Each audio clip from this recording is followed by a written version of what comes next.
পৃথিবীর ইতিহাসে এই প্রথম বিশ্বকাপে মুসলিম 13টি দেশ তারা অংশগ্রহণ করেছে। সৌদি আরব, কাতার, তুরস্ক এবং সবচাইতে আলোচনায় যে দেশটি সেটা হচ্ছে ইরান। কারণ এই ইরান মানুষের হৃদয়ে জায়গা করে নিয়েছে। কারণটা কি?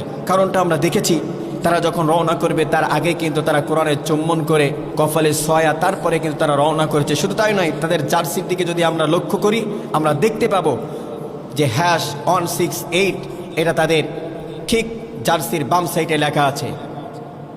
এই #168 এই প্রতিবাদটা, এটাই লেখাটা কেন আমরা সবাই জানি যে যুক্তরাষ্ট্র ইরানে হামলা করেছিল মিনাফ শহরে একটা স্কুলে, যে স্কুলে ছোট্ট ছোট্ট মাসুম বাচ্চারা সেখানে পড়ছিল। সেখানে হামলা করার কারণে 168 জন শিশু দুনিয়ার থেকে বিদায় হয়ে গিয়েছে।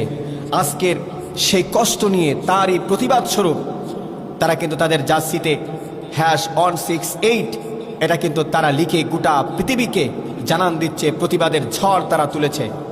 সুতরাং এই মুহূর্তে আমরা ইরানের সাপোর্ট করব। কারণ আমরা যদি ইরানের সাপোর্ট করি তাহলে তাদের দেশ ইরানের ভাবমূর্তি ফিরে আসবে। দ্বিতীয় নাম্বার, তারা চেয়েছে ইরানকে গোটা পৃথিবীর কাছে সন্ত্রাসী বলে আখ্যায়িত করার।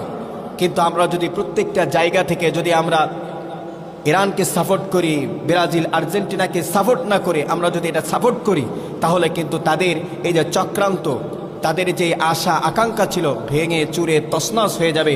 তারা দেখবে যে না, মুসলিম বিশ্ব আজকের ইরানের পাশে দাঁড়িয়েছে, সুতরাং আমরা ইরানের সাপোর্ট করব। আমি যুবক ভাইদেরকে বলবো, আমরা ব্রাজিল, আর্জেন্টিনার পতাকা আমাদের শরীরে না লাগিয়ে, না উড়িয়ে, সেই টাকা খরচ না করে আমরা এই টাকাগুলো যদি আমরা দান করে দেই তাহলে আল্লাহ খুশি হয়ে যাবে। আমি বলবো না যে আপনারা ইরানের ফুটবল সাপোর্ট করেন, এটা আমি বলবো না, কিন্তু আপনারা যদি সাপোর্ট করেন তাহলে ইরান ছাড়া দ্বিতীয়ত আপনারা কোথাও কাউকে সাপোর্ট দিবেন না। এই মুহূর্তে ইরানের মনোবল বাড়ানোর দরকার, তাদের আত্মবিশ্বাসের দরকার।